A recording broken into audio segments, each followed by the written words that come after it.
A poche ore dalla chiusura della tornata elettorale, la questione profughi irrompe nuovamente nell'agenda politica e lo fa con una circolare del Ministero dell'Interno che invita i prefetti ad aumentare lo sforzo in termini di accoglienza. Ma non basta, perché la nota ufficiale del Viminale spiega che a fare la propria parte dovranno essere soprattutto Veneto e Lombardia. Calcoli alla mano, in Veneto potrebbero arrivare altri 1900 profughi, poco meno di 300 in provincia di Treviso, dove già domani potrebbero arrivarne una dozzina.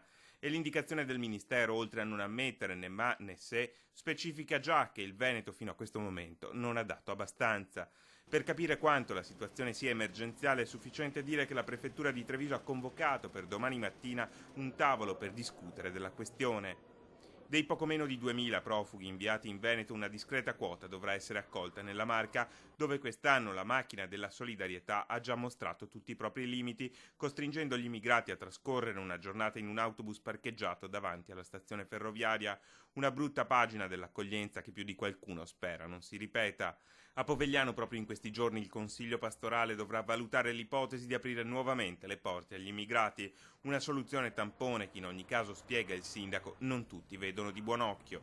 Gran parte della popolazione era preoccupata di questa presenza, perché sono persone che non si conoscono, non si sa esattamente cosa pensino, per cui la paura dell'estraneo c'è sempre.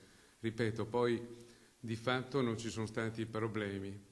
Il fatto è che vedere questi giovani bighellonare, perché di questo si tratta tutto il giorno, perché non sanno cosa fare, non sanno come passare il tempo, non è una bella cosa. E in queste ore a prendere posizione contro il Ministero degli Interni è proprio il rieletto presidente della regione Luca Zaia, che come in un déjà vu trova nuovamente sopra la sua scrivania il tema accoglienza.